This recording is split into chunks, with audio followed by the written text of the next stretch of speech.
아버지는 우리에게 평안을 주시는 하나님이십니다. 로마서 8장 6절 말씀에 육신의 생각은 사망이요 영의 생각은 생명과 평안이니라. 내가 나야는 스스로 평안을 하기 위해 세상이 주는 기쁨과 성취, 인정을 얻으려 합니다. 그러나 그것이 금세 사라져버리는 신기루 같은 것임을 깨닫고 나면 허탈하고 허무해집니다. 영원한 것, 풍성한 것이 세상에는 없습니다. 세상의 평안은 그림자입니다. 그림자는 실체를 보여줍니다. 엄마의 품이 따뜻하고 아버지의 보호가 든든하고 형제들의 연합함과 친구의 위로가 힘이 나게 합니다. 아버지의 구원하심은 후회 없으신 은혜이며 그분의 징계하심은 신실하시고 함께 훈련하는 형제들이 있어 낙심되지 않으며 주님의 친밀하심이 훈련하는 우리를 위로하십니다. 그리스도의 영과 연합되어 완전한 사람이 된 우리는 아버지께서 주시는 완전한 평안을 느낍니다. 매일매일 순간순간마다 놓치지 않아야 할 나의 생명은 바로 그리스도와의 연합입니다. 십자가에서 흘러나오는 아들의 영을 내가 먹고 마실 때 하나님 된 내가 나야는 죽고 아들 된 그리스도의 영이 살아나 하늘의 곡조에 맞춰 기쁨의 춤을 춥니다. 십자가의 은혜로 나에게 참된 나를 주셔서 안식하게 하시는 아버지께 예수님의 이름으로 사랑의 기도를 드립니다. 아멘. 오늘 은혜 나눌 말씀은 요한복음 20장 19절에서 23절까지 말씀입니다. 페이지 수로 183쪽에 있습니다.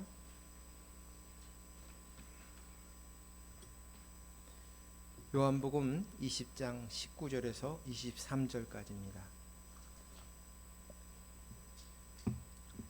제가 먼저 읽겠습니다. 이날 곧 안식 후 첫날 저녁 때에 제자들이 유대인들을 두려워하여 모인 곳에 문을 닫았더니 예수께서 오사 가운데 서서 이르시되 너에게 평강이 있을지어다. 이 말씀을 하시고 손과 옆구리를 보이시니 제자들이 주를 보고 기뻐하더라. 예수께서 또 이르시되 너희에게 평강이 있을지어다. 아버지께서 나를 보내신 것 같이 나도 너희를 보내노라. 이 말씀을 하시고 그들을 향하여 숨을 내쉬며 이르시되 성령을 받으라. 같이 읽습니다. 너희가 누구의 죄든지 사하면 사하여질 것이요 누구의 죄든지 그대로 두면 그대로 있으리라 하시니라. 아멘. 오늘 말씀은 평안이라는 제목을 가지고 말씀을 나누려고 합니다. 지난주에 생각지도 못한 전화를 받았습니다.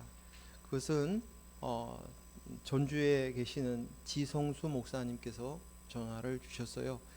지성수 목사님은 저희 교회를 개척하는 설립 예배를 할 때 오셔서 말씀을 전해 주셨고, 첫 번째 부흥회를 할 때 그 목사님이 오셔서 말씀을 전해 주셨습니다. 또 제가 신학교를 갈 때 저에게 추천서를 써주시고, 그리고 그 구두를 사주시면서 좋은 목사가 되라고 격려해 주셨던, 제가 개인적으로 제일 존경하는 목사님이십니다.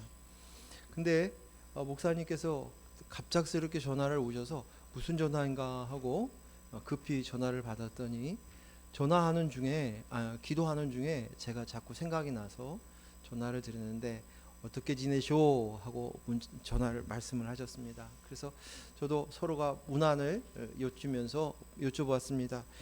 목사님 평안하신지요? 라고 물었습니다.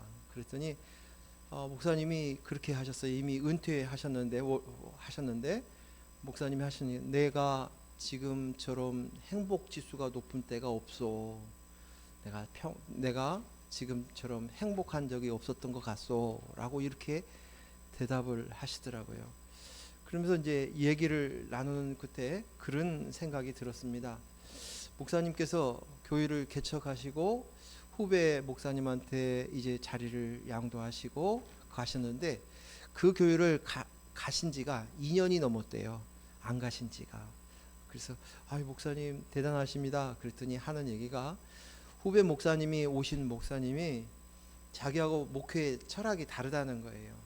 근데 그 철학이 다른 그 목사님이 마음껏 그냥 철학대로 하시도록 자기가 거기에 있으면 안 될 것 같아서 본인은 다른 교회에, 필요한 교회에 설교도 해주시고 수요 예배 주일에 가끔 가서 하시면서 본인이 개척한 교회에서는 참석을 하지 않는다는 거예요.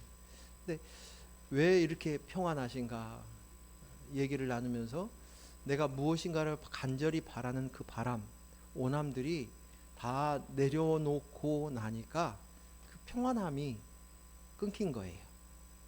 평안함이 생겨난 거예요. 목회자로 있으면서 또 여러 가지 하고 싶었던 일들, 또 바람, 기대들이 있었는데 그것들을 다 내려놓고 나서 이제 내가 행복합니다, 평안합니다 라고 말씀하신 것 같습니다. 우리는 우리의 인생을 살면서 평안을 참 추구합니다. 내 인생을 살면서 평안했으면 좋겠다. 자녀를 보면서 자녀의 인생이 평안했으면 좋겠다. 우리 가정이 평안했으면 좋겠다. 안녕했으면 좋겠다. 친구가 평안했으면 좋겠다. 또 내 사업장이, 또 내 직장이 평안했으면 좋겠다. 교회가 평안했으면 좋겠다. 교회 성도들이 평안했으면 좋겠다 하는 바람이 늘 있습니다. 그리고 또 그 평안을 보면서 그것으로 인해서 내 평안이 깨지지 않기를 원해요. 그러니까 다른 사람들의 평안을 빌지만 결국은 그것이 평안하지 못하면 나의 평안도 깨지기 때문에 그 평안, 내 평안을 위한 마음도 그 밑바탕에 그 생각들이 있기 때문에, 그래서 제일 중요한 건 내 평안. 내 평안이 있었으면 좋겠는데, 그러기 위해서는 자녀가 평안했고, 사업이 평안하고, 교회가 평안하고, 직장이 평안하고, 친구가, 이웃이 평안했으면 좋겠다라는 생각을 갖는 것 같습니다. 여러분이 가지고 있는 평안은 어떤 종류의 평안입니까? 어떤 때 평안함을 느끼냐? 그것을 제가 한번 생각해 보니까, 일단은 어떤 사건, 사고 이런 것이 안 일어나야 평안한 것 같아요. 또 어떤 평안이냐? 내가 계획하고 바라던 것들이 그 순서대로 순적하게 잘 되어졌을 때, 풀려나갔을 때, 그때 평안하다고 얘기합니다.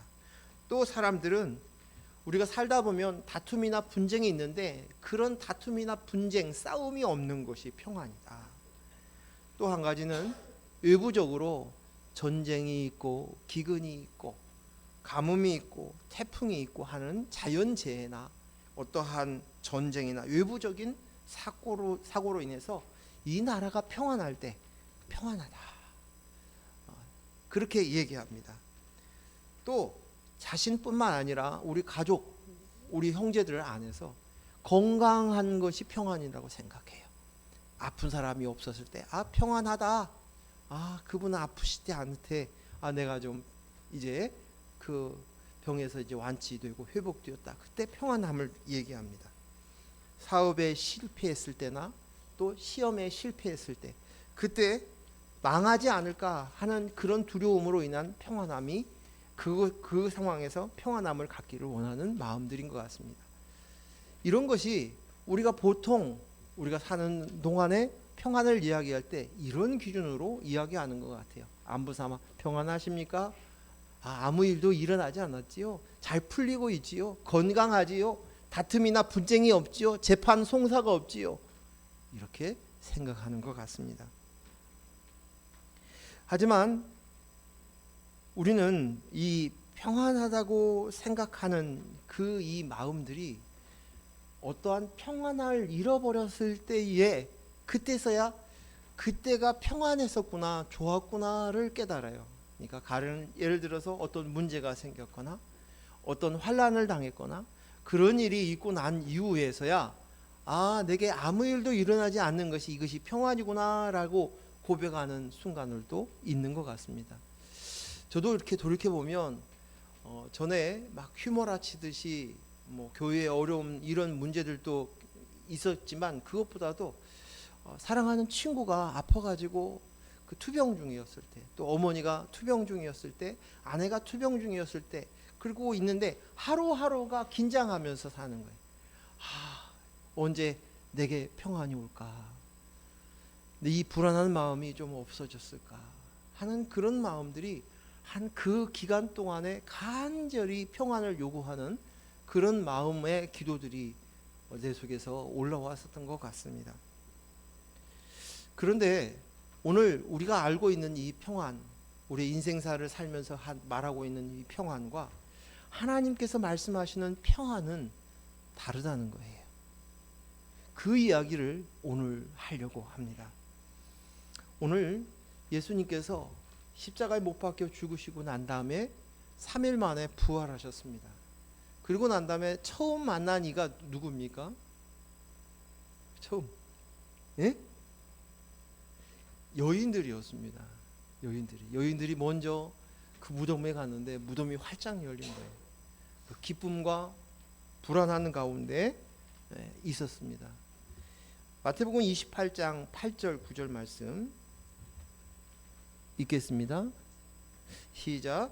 그 여자들이 무서움과 큰 기쁨으로 빨리 무덤을 떠나 제자들에게 알리려고 달음질할새 예수께서 그들을 만나 이르시되 뭐하라고? 평안하냐 하시거늘 여자들이 나아가 그 발을 붙잡고 경배하니. 아멘.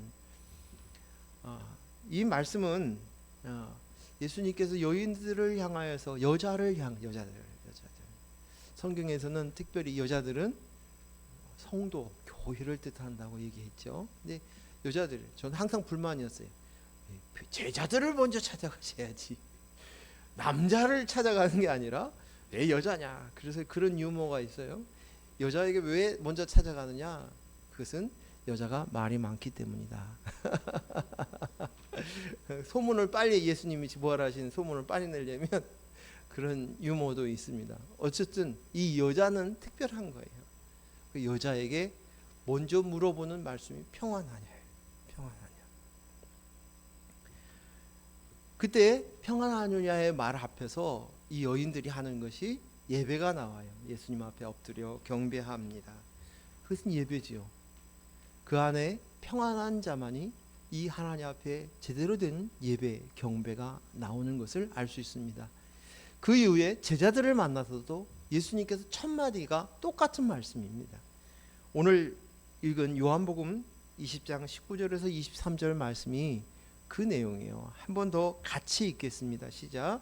이날 곧 안식 후 첫날 저녁 때에 제자들이 유대인들을 두려워하여 모인 곳에 문을 닫았더니 예수께서 오사 가운데 서서 이르시되 너에게 평강이 있을지어다.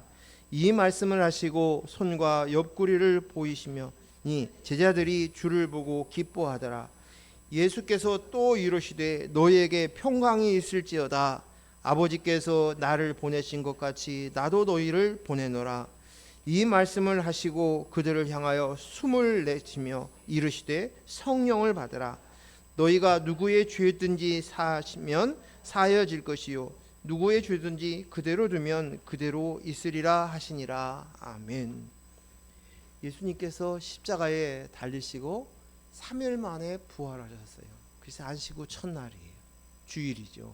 그날이 주일이죠. 안식 후 첫날.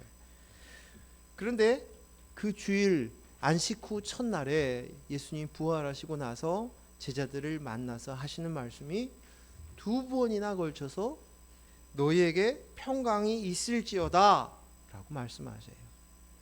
여인들을 만나서 평안하뇨 라고 묻었던 말씀과 또 뉘앙스가 다릅니다. 이것은 문안 인사를 건네는 말이 아닙니다. 유대인들은 만났을 때마다 문안 인사로 샬롬 평안하뇨 라고 묻습니다. 그런데 오늘 3일 만에 제자들이 예수님께서 고난 당하실 때 뿔뿔이 흩어졌어요. 그랬던 그 상황들을 지나고 난 다음에 휘몰아치는 그 상황 속에서 오늘 예수님을 다시 부활하신 예수님을 만났습니다. 그리고 제자들한테 첫 마디를 건네는 말씀이 너에게 평안할지어다라고 평안할지어다라고 얘기합니다. 이것은 예수님의 선언이시고요. 명령이에요. 할지어다예요. 할지어다. 하나님의 권세로 이야기하는 것이에요. 기원하는 것이에요. 너에게 평안이 있을지어다. 그리고 이 말씀을 한 번만 얘기하는 게 아니라 성경에서는 두 번이나 얘기하는 거예요. 그래서 오늘 이 말씀의 핵심은 뭐냐면 너희에게 평강이 있을지어다예요. 평강이 있을지어다.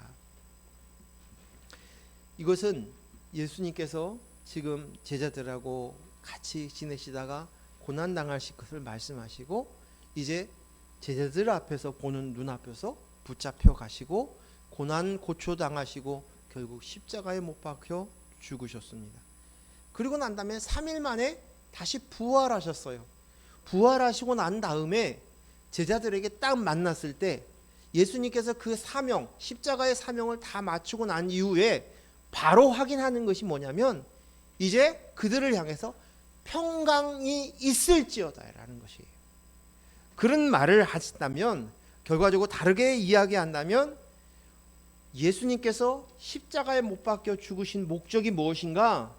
그것은 바로 우리의 평강을 위함이라는 것이에요.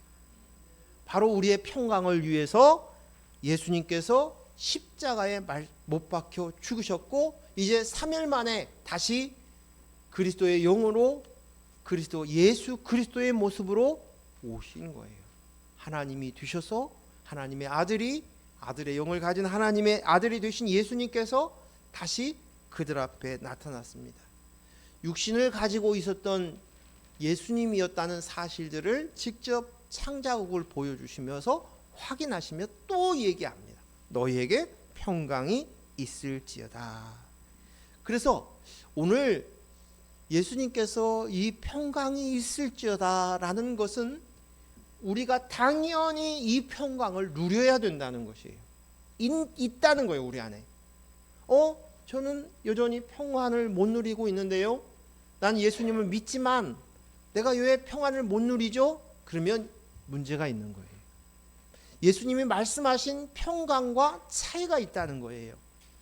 우리가 가지고 있는 그 평안이 뭔가 문제가 있는 거예요.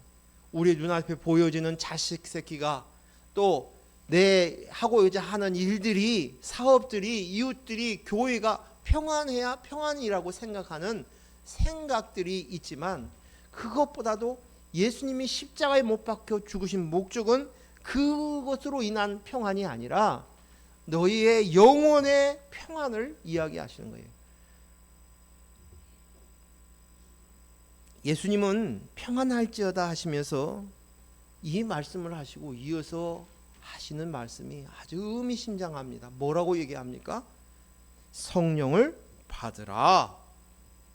예수님께 너희에게 평강이 있을지어다 성령을 받으라 라고 말씀하십니다. 이 말씀은 이제 너희에게 성령을 받을 준비가 다 되었다는 거예요.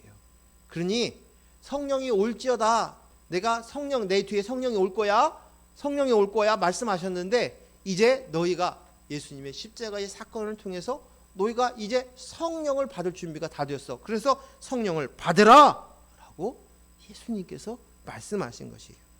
이것은 너희에게 평강이 있을지어다와 성령을 받으라가 같은 이야기라는 거예요. 같은 맥락의 말씀입니다. 예수님께서 십자가에 달리신 것은 예수님이 내가 되셔서 내 죄를 대신해서 십자가에 못 박혀 죽으셨어요. 하나님은 공의로우신 분이십니다. 그래서 그 죄에 대해서 심판하셨어요. 누가?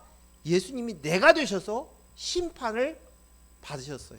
그래서 죄값을 치른 것이 내가 어떠하든지 간에 내 상태가 어떠하든지 상관없습니다. 이것은 예수님이 하신 것이 예수님이 내가 되셔서 하신 것이 그래서 우리는 깨끗하여졌어요. 그리고 난 이후에 이제 그리스도의 영 성령을 받으라라는 것입니다. 이것입니다. 이제 예수님이 하신 사역은 다 끝났어요. 예수님이 하신 것은 십자가에 못 박혀 죽으신 것이에요. 죄값을 내가 되셔서 대신 치르셨어요. 그리고 이제는 뭘 보냐? 너희가 믿으라는 것이에요. 믿는다는 말은 단순히 믿는다는 의미가 아니에요. 우리가 요즘 장사모님 말씀에 그 노뱀 얘기가 나옵니다. 근데 이 노뱀 얘기가 뭐냐면 불뱀에 물렸어요. 그래서 그들이 원망하던 그들 탐욕에 쌓여 있어요. 내 인생이 뭐야? 내 인생의 뜻대로 되지 않아. 그 마음속에서 불평과 불만을 하는 이스라엘 백성에게 하나님께서 불뱀을 보내주셨어요. 그 열이 나고 뜨겁게 막 그 열정이, 제가 저번에 설교하면서 그런 이야기를 했죠. 그 마음 가운데 내가 나야가 극에 달아 있는 모습들을 불뱀을 통해서 그들에게 나타난 거예요. 그리고 결국은 그들이 죽어가는 거지. 그때 하나님께서 놋뱀을 만들었어요. 근데 나무에 달린 그 형상이 놋뱀이에요. 뭐예요? 바로 불뱀에 물려서 죽어가고 있는 그들, 사단의 사주를 받아서 죽어가고 있는 그들. 그래서 그 죄인인 그 불뱀과 똑같은 죄인인 우리의 모습, 그 모습으로 예수님께서 달리시는 모습을 형상화한 거예요. 그런데 거기에 기준이 뭐냐면 놋뱀을 바라보는 자는 산다는 거예요. 그리고 놋뱀을 바라보지 않는 자들은 다 죽습니다. 이건 뭘 얘기하는 거냐면 우리가 믿는다는 사실이 예수님이 십자가에 못 박혀 내가 되셔서 죽으셨다는 사실들을 내가 보는 것이, 내가 그것을 보고 믿는 것이, 이것을 영접하는 것이에요. 이것은 우리가 지난주에 지난번에 나누었지만 굉장히 쉽지 않은 일이에요. 단순하게 보는 게 뭐가 어려워 라고 얘기하지만 그것이 아니에요. 그들이 생각하고 있는 인본의 체계를 뛰어넘어야만 볼 수 있는 거예요. 뭐예요?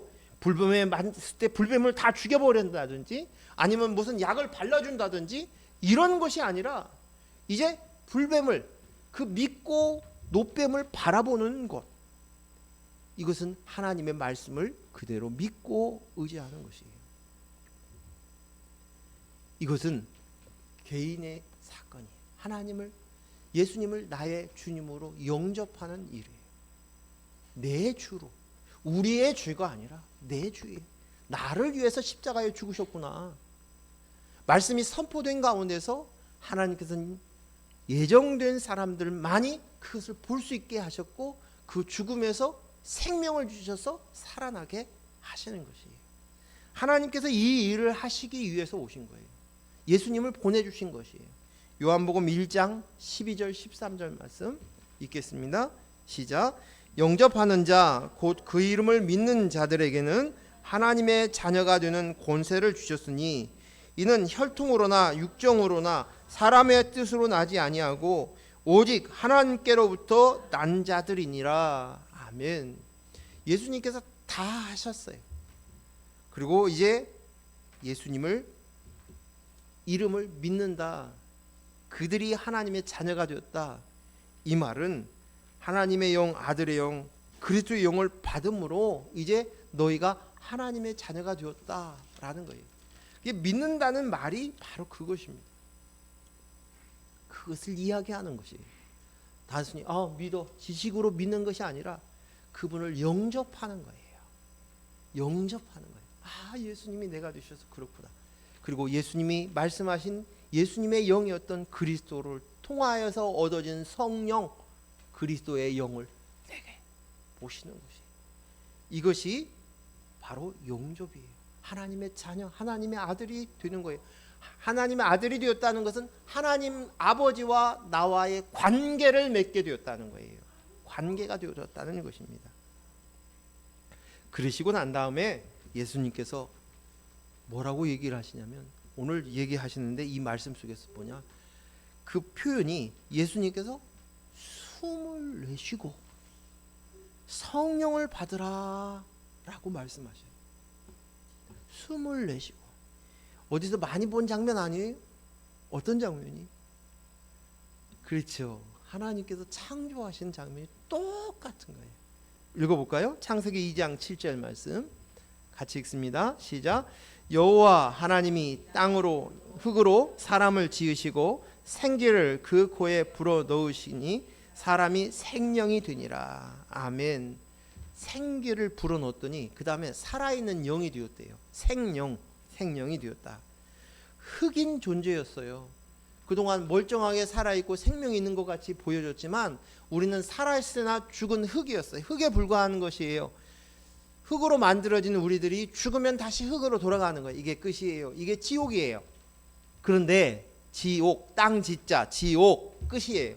그런데 뭐예요? 그곳에 하나님의 기운이 들어가니 성령이 들어가게 되니까 어떻게 돼요? 이제부터 너는 흙이 아니라 뭐가 돼요? 생명, 살아있는 영으로서 존재된다는 거예요. 이게 뭐예요? 구원이에요. 이것이 생명이에요. 이것이 영생입니다. 그리고 이 말씀을 하시고 난 다음에 오늘 본문의 23절에 이 말씀을 이어서 말씀하십니다. 23절 같이 읽습니다. 너희가 누구의 죄든지 사하면 사해질 것이요 누구의 죄든지 그대로 두면 그대로 있으리라 하시니라. 아멘.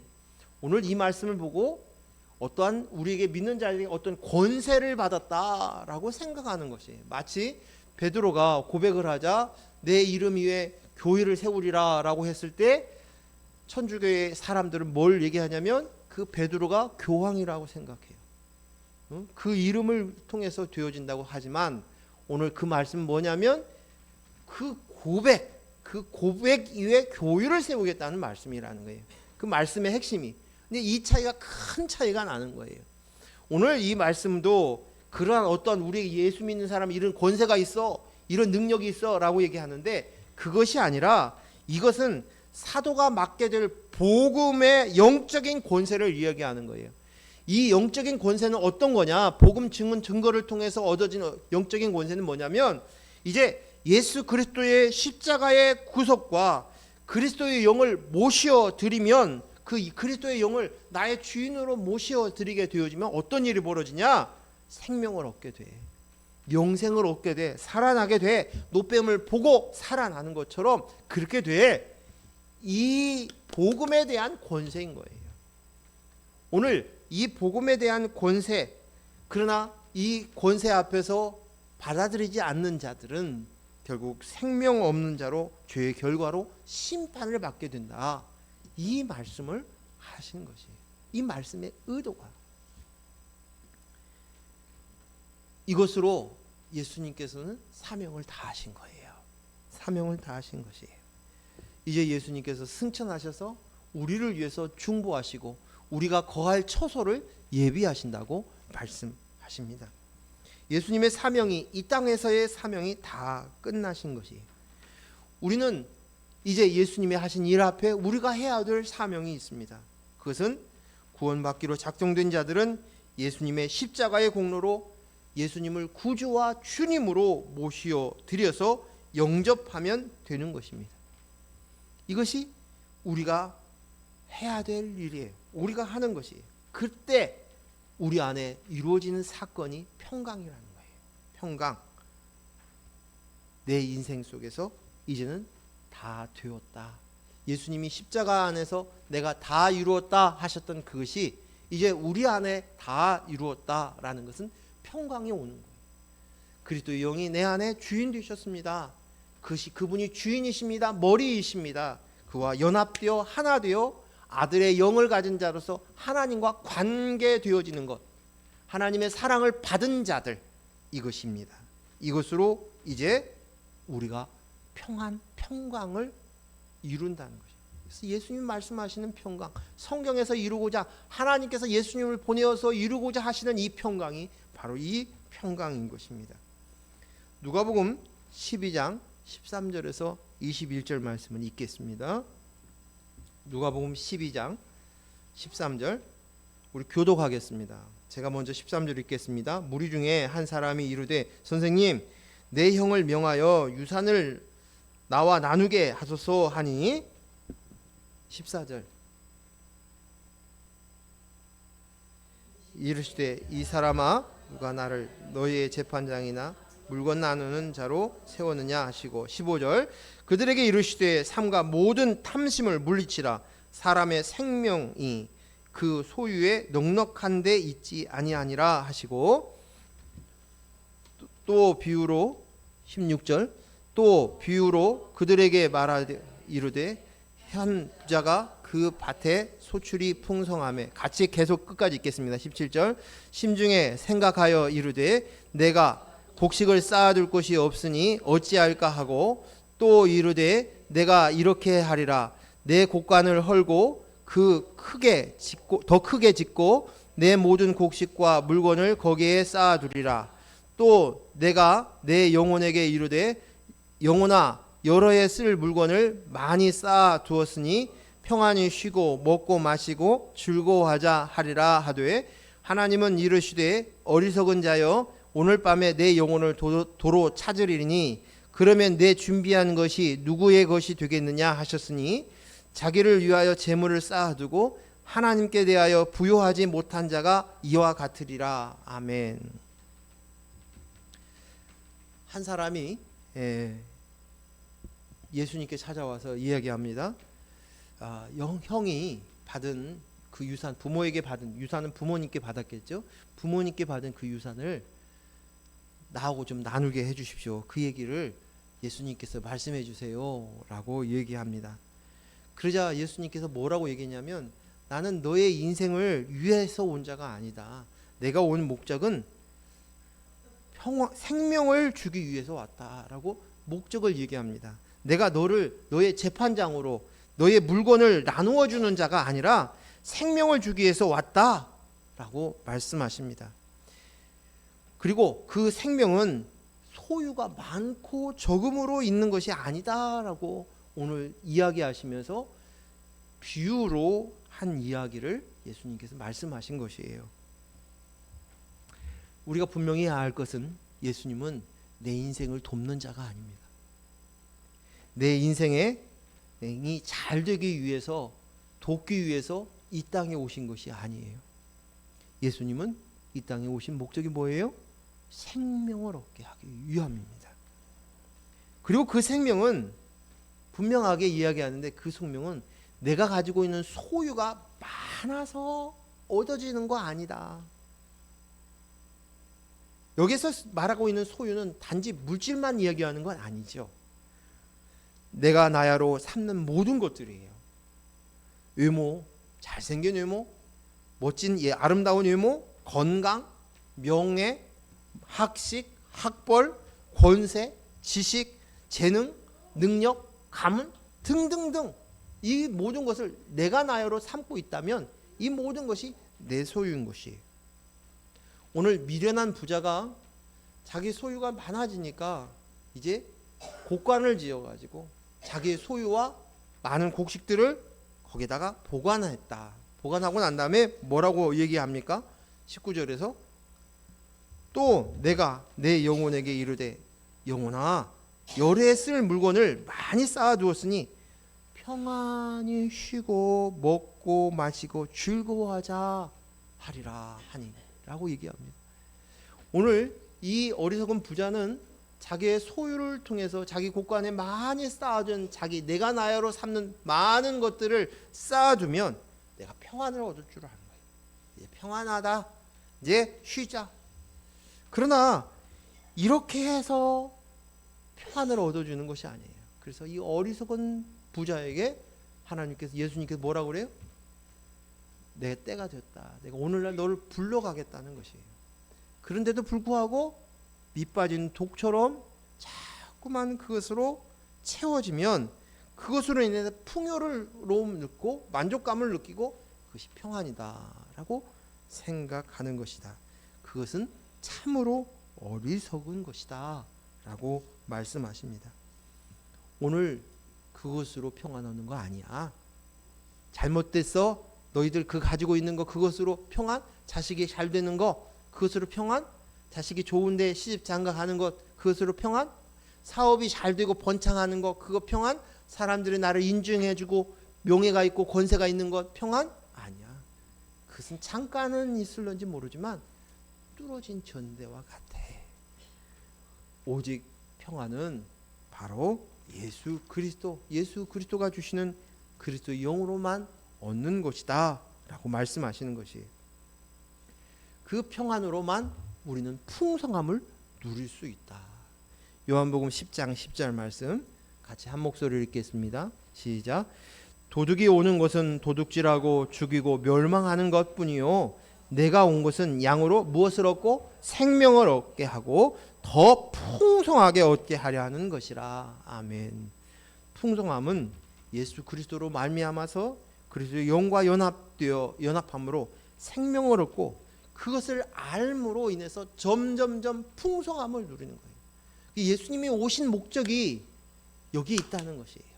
여기에 목적인 거 너에게 생명 주고 너를 풍성하게 하기 위함이다 라고 예수님께서 말씀하시는 것이에요.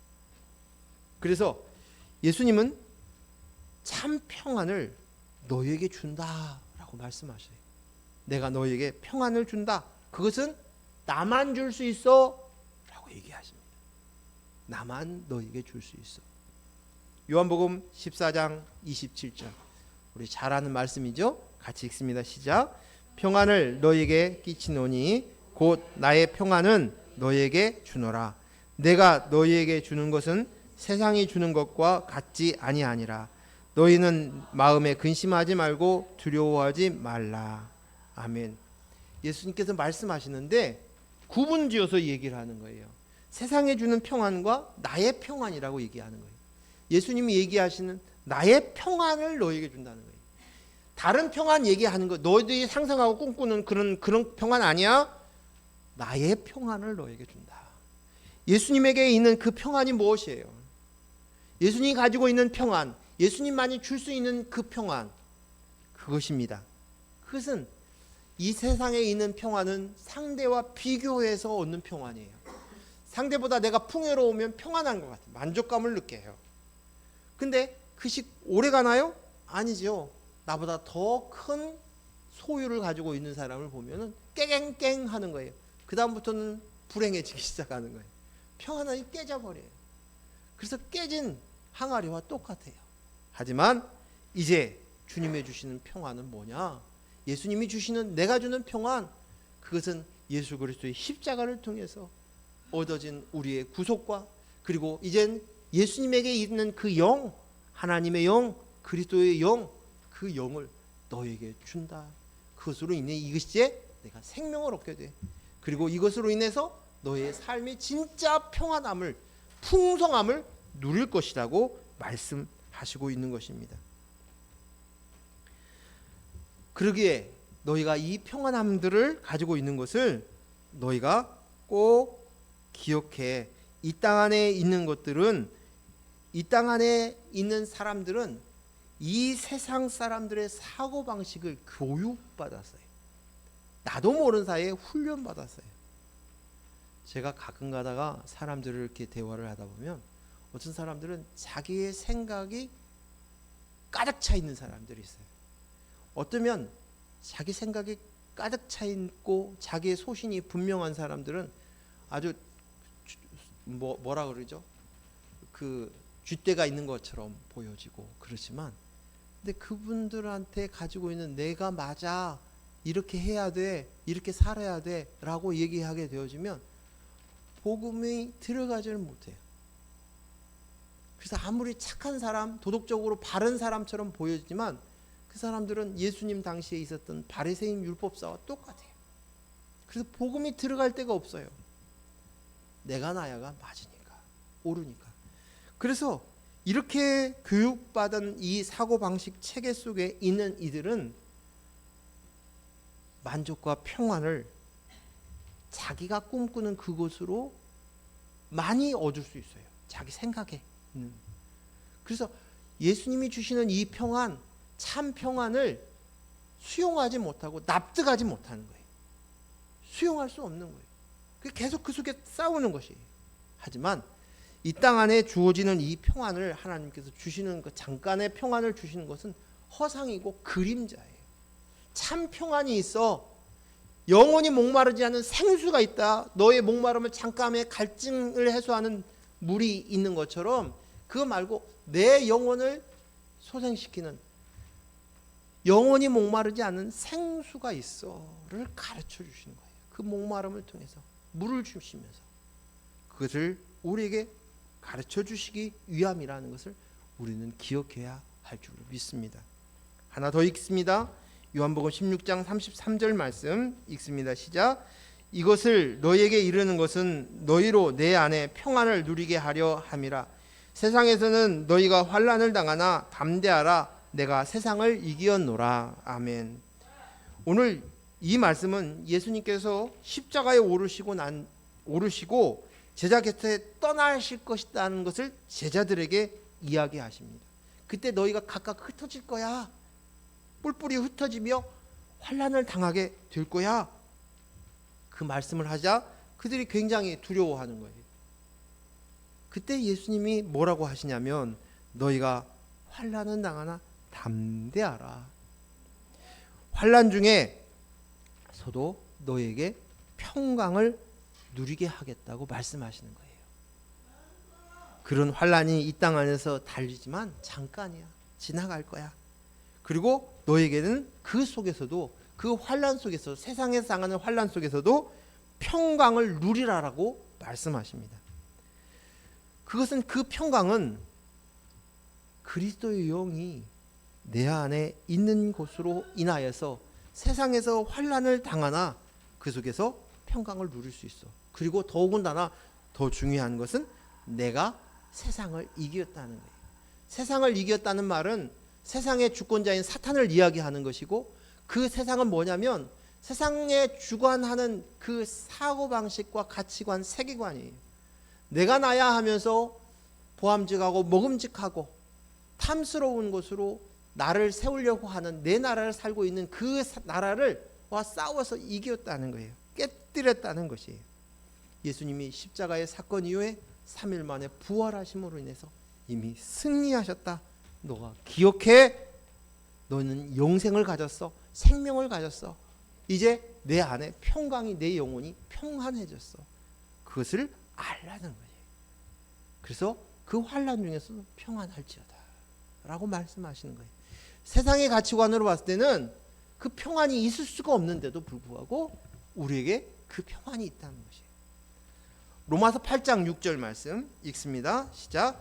육신의 생각은 사망이요 영의 생각은 생명과 평안이니라. 생각은 뭐냐면 기억이에요. 기억. 머리 생각은 기억하는 것이.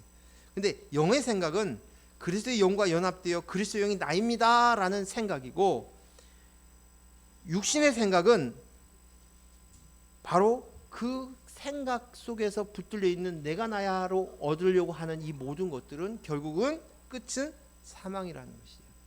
그리고 이 영의 생각의 결과는 생명과 평안을 얻게 된다라고 말씀하십니다. 우리의 싸움이 바로 이것이에요. 예수님의 싸움은 십자가의 죽으심과 그리고 3일 만에 부활하심이므로 그 싸움이 끝났습니다. 이제 우리의 싸움은 영의 생각이에요. 영의 생각을 가느냐 육의 생각을 가느냐의 싸움인 거예요. 이 두 싸움이 있어요. 육신의 생각에서 빠져나와 영의 생각을 기억하는 것이 그리스도 영이 나입니다. 그리스도 영이 나입니다. 그리스도 영이 나입니다. 이것이에요. 이 기억을 하는 거예요. 이 생각에 사로잡혀 사는 것이에요. 여러분은 이 생각에 얼마나 사로잡혀 살고 있냐는 것이, 이 싸움을 계속하고 있냐는 것이, 순간순간마다 어떤 영적인 우리의 현실 안에서 환난을 당하고 문제가 생겼을 때마다 그때마다 여러분은 기억해내야 돼. 내가 그리스도용으로 나지, 내가 안에 다 되었지, 이것을 기억해내라는 거예요.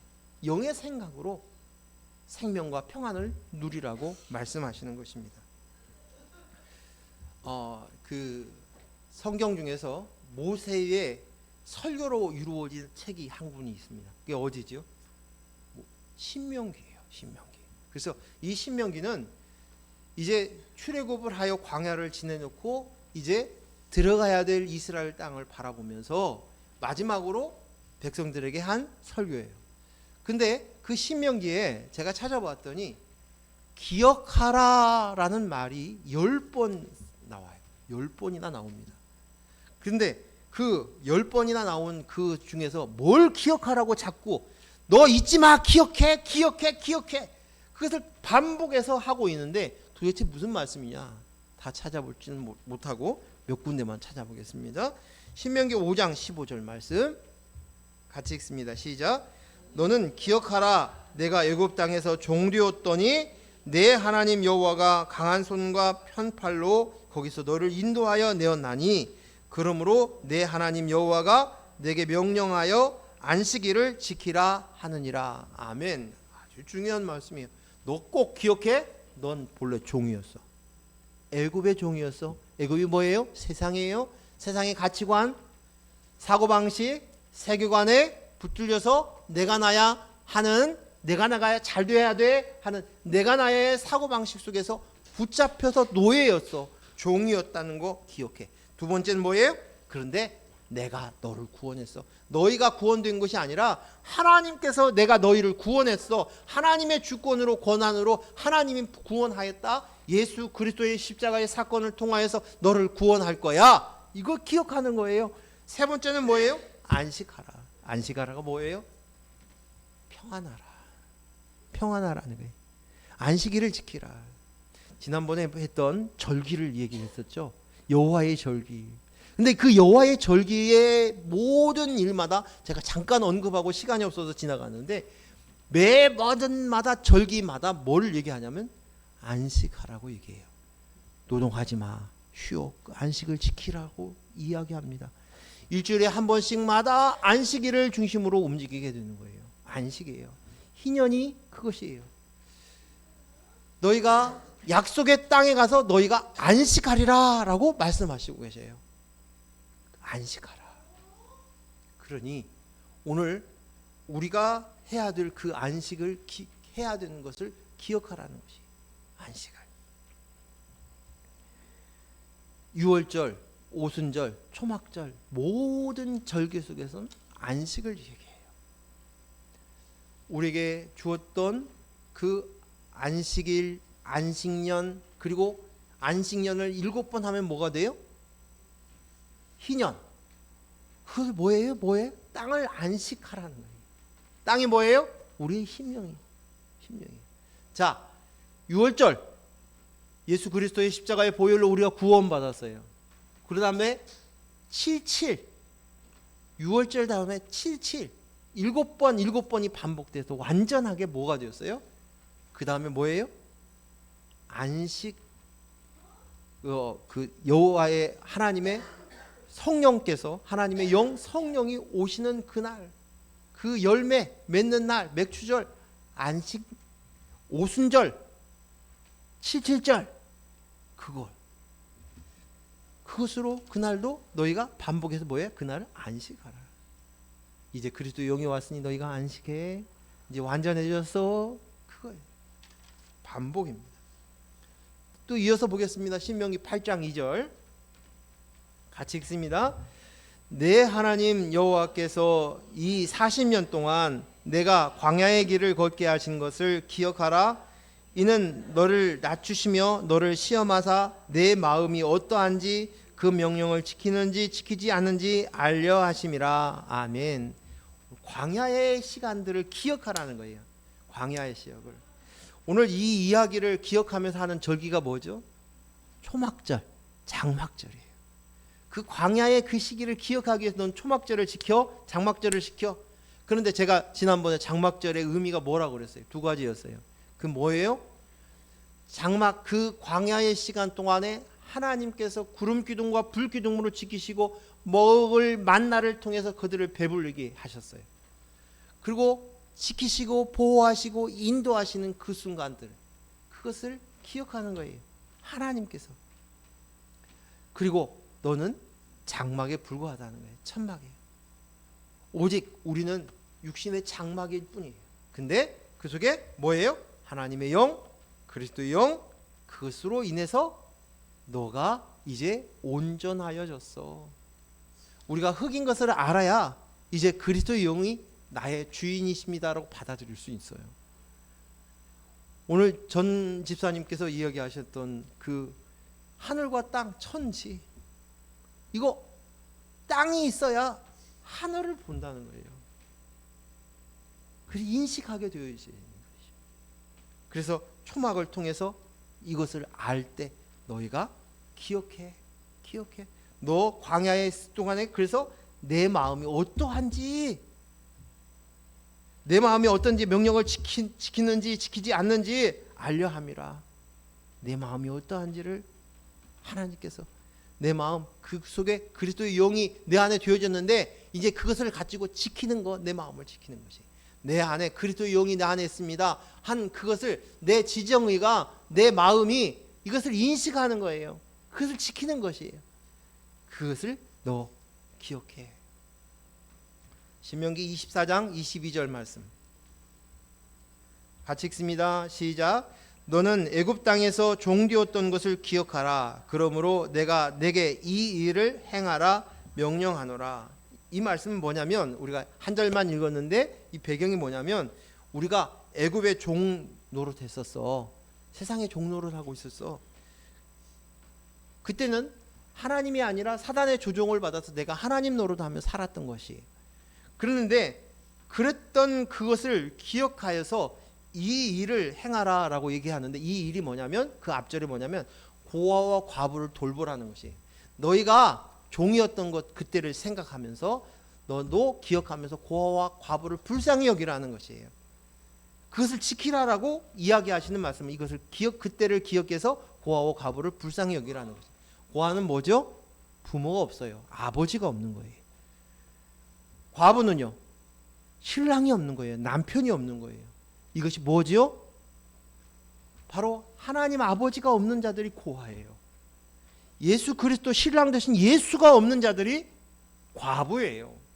그러니 너희가 전에는 종노릇 했었어. 너희가 아비가 없었고 또 신랑이 없었던 너희였어. 그런데 너희가 구원을 받았어.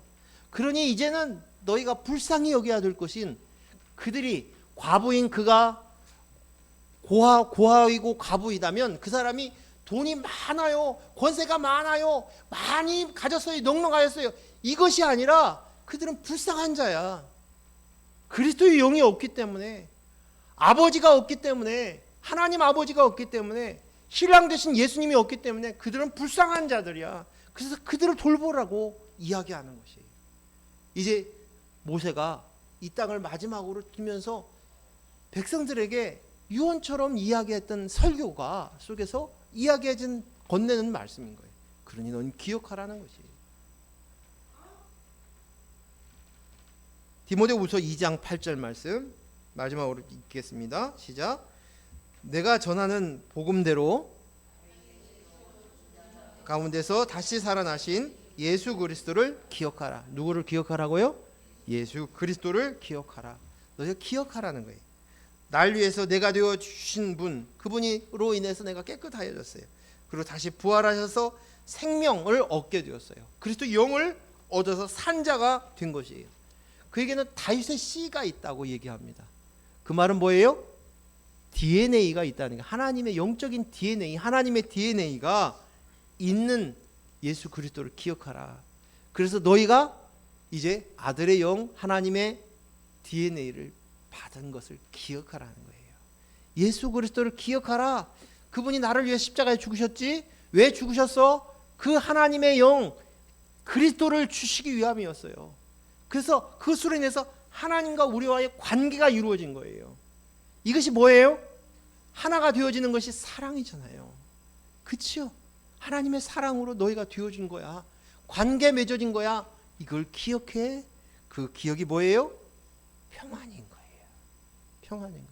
우리가 해야 될 일이 이것인 것이에요. 오늘 현대의 장례 문화가 자꾸만 바뀌어진다고 이야기합니다. 전에는 제가 어렸을 때만 해도 선산에 가면 할머니, 할아버지, 내가 기억하고 있는 분뿐만 아니라 가문의 어른들까지도 다 이제 그 제사를 지내고 기억합니다. 그리고 온 가족들이 같이 모여요. 그런데 지금은 장례 문화가 바뀌어졌다는 거예요. 어른들이 얘기하기를 자식들한테 부담 주기 싫으니까 나는 화장해서 뿌리라는 거예요. 그것도 자식들한테 주어지지 않겠다는 생각이 바뀌어진 것이.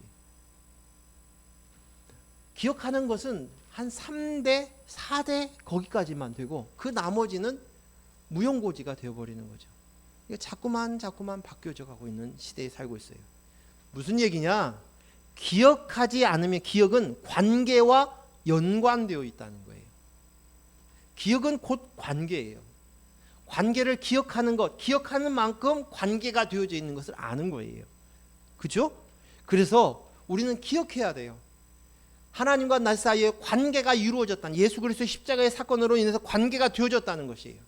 이 관계를 이 기억하는 만큼 관계가 되어진 것을 아는 것이고, 이 관계가 된 만큼 우리는 하나님이 주시는 세상에 알 수도 줄 수도 없는 이 평안을 누릴 수 있다는 것을 우리는 알아야 될 줄로 믿습니다.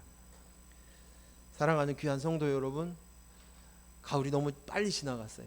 근데 참 좋은 계절이 빨리 지나니까 그 시절이 정말 그 계절이 너무 귀하다, 좋다라는 생각을 하게 되어집니다.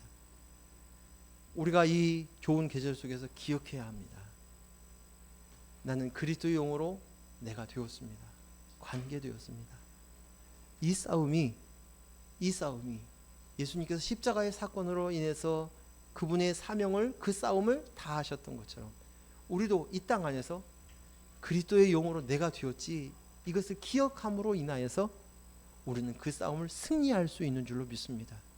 그리고 하나님이 원하시는 것처럼 평안할지어다, 평안이 너에게 평안이 있을지어다, 그 평안을 우리가 소유하며 살아갈 수 있기를 바랍니다. 신명기 33장 29절 말씀을 마지막으로 읽고 마치겠습니다. 읽습니다. 이스라엘아, 너는 행복한 사람이로다. 여호와의 구원을 너같이 얻은 백성이 누구냐? 그는 너를 돕는 방패시요 내 영광의 칼이시로다. 내 대적이 내게 복종하리니 내가 그들의 높은 곳을 밟으리로다. 아멘. 분명하게 말씀하십니다. 이스라엘이여, 사랑하는 형제 여러분, 여러분은 행복한 사람입니다. 우리는 행복한 사람입니다. 여호와의 구원을 얻은 백성이, 너같이 얻은 백성이 누구냐? 없다는 것이에요. 은혜 입은 자들입니다. 기도하겠습니다. 하나님 아버지, 감사합니다. 오늘 평안이 있을지어다 라고 말씀하시는 예수님, 이것을 위해서 이 땅에 오셨는데 우리가 그것을 기억하지 못함으로 인해서 평안을 도둑질 당하고 세상 사람들과 똑같이 세상의 교육을 받고 세상 사고방식에 얽매여 있는 사람들처럼 세상의 평안을 얻으려고 내게 소유가 넉넉함으로 평안을 얻고 내가 가지고 있는 내가 나야가 많아짐으로 인해서 평안을 얻으려고 하는 이 어리석은 쓸모없는 신기루 같은 이 평안을 주님 이제 버리고 온전히 내가 그리스도의 영이 나입니다로 평안을 누릴 수 있는, 안식을 누릴 수 있는 저희들 되게 하여 주시옵소서. 예수님 이름으로 기도했습니다. 아멘.